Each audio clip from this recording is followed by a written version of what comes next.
Hola, ¿qué tal estáis? En este vídeo vamos a tocar varios puntos. Primero explicaré qué son las familias lingüísticas. A continuación me ocuparé de la realidad plurilingüe de España. Para terminar, me centraré en la modalidad lingüística andaluza. Acomódate, que empezamos ya. Las familias lingüísticas. Las personas necesitamos comunicarnos entre nosotros. El hombre ha inventado una serie de lenguas para comunicarse con sus semejantes que ha dado lugar a las grandes familias lingüísticas. Las familias lingüísticas son agrupaciones de lenguas que proceden históricamente de un origen común. En el mundo existe una enorme variedad y cantidad de lenguas, aunque es verdad que muchas de ellas están a punto de desaparecer. Existen muchas familias lingüísticas. Señalaremos algunas de las más importantes teniendo en cuenta el continente en el que se desarrollan. En África hay 4 familias. Entre ellas está la familia afroasiática, a la que pertenece el árabe. En América la familia amerindia es la más numerosa. En Asia hay muchas familias. Destacamos la sino-tibetana, a la que pertenece el chino. En Oceanía destaca la familia austronesia y en Europa destaca la familia indoeuropea, a la que pertenecen muchas lenguas. La familia lingüística indoeuropea es la más grande del mundo, abarcando la mayor parte de los idiomas de Europa, América y de una gran parte de los idiomas asiáticos. Estas familias de lenguas se distribuyen a su vez en grupos, como el itálico al que pertenece nuestra lengua, el español o castellano. Tan correcto es decir español como castellano. El español en el mundo. Dentro de todas las lenguas que se usan en el mundo, hay algunas más habladas que otras, es decir, unas lenguas las usan un mayor número de personas. Entre las lenguas más habladas están el inglés, el chino y el español. Según el Instituto Cervantes, el español es hablado actualmente por más de 540 millones de personas y además es uno de los idiomas más estudiados como lengua extranjera. Las lenguas de España.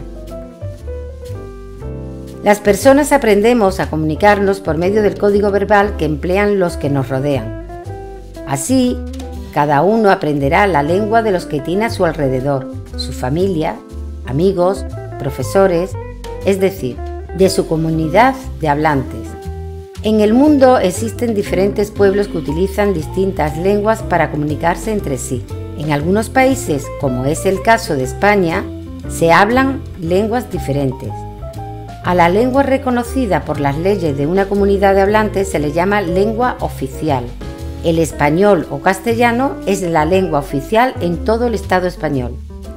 Pero en España, además del castellano, se hablan lenguas o idiomas oficiales diferentes. El catalán, el valenciano, el gallego y el euskera son lenguas oficiales.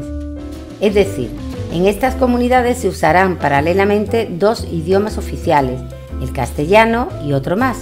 Por eso decimos que estas comunidades son comunidades bilingües. ¿Y cuáles son las comunidades bilingües de España? Son bilingües Cataluña y las Islas Baleares, pues en estas 2 comunidades se habla catalán y español. En la Comunidad Valenciana se habla valenciano y español. En Galicia se habla tanto el gallego como el español y en el País Vasco y Navarra se habla el euskera y el español. Modalidades lingüísticas y habla. El español se habla en España, en Hispanoamérica y en otras partes del mundo. Aunque se trata de la misma lengua, la diversidad geográfica ha dado lugar a variaciones en la expresión, tales como cambio de pronunciación, utilización de palabras distintas y diferencia en la organización de oraciones. Al conjunto de las variantes de una lengua en la zona geográfica concreta es a lo que se llama modalidad lingüística. El andaluz, por tanto, es una modalidad lingüística del español. Modalidad lingüística andaluza. ¿Qué es el andaluz?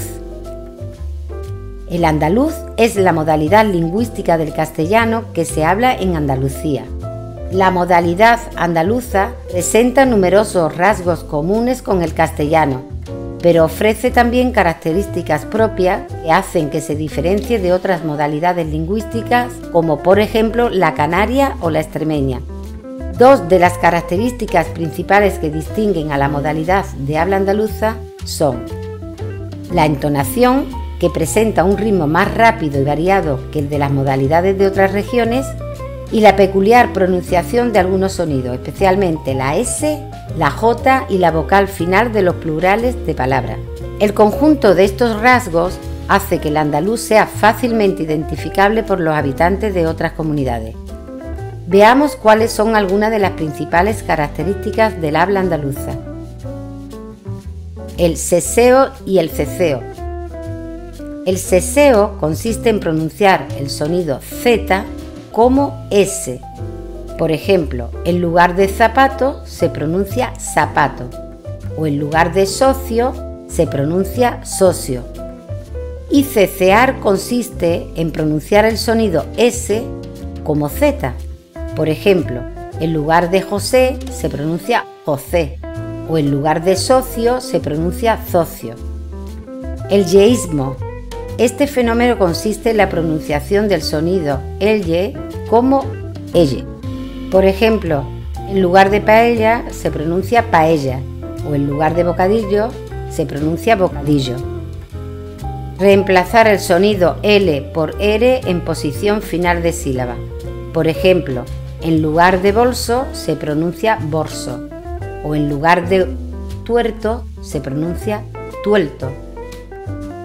Otra característica del habla andaluza consiste en la pérdida de consonantes L y R finales. Por ejemplo, en lugar de árbol se pronuncia árbol, o en lugar de correr se pronuncia correr. Reducciones.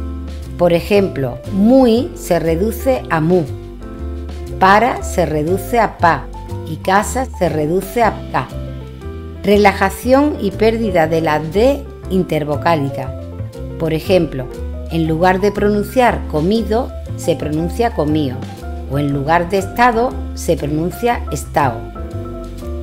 Pronunciación de la H inicial con una fuerte aspiración. Por ejemplo, en lugar de pronunciar hondo se pronuncia hondo. En lugar de pronunciar harto se pronuncia harto. Aspiración o eliminación de S al final de sílaba o palabra. Por ejemplo, en vez de las moscas se pronuncia las moscas. Bueno, pues en este punto hemos llegado al final de la clase. Espero que las explicaciones de este vídeo te hayan resultado claras y amenas.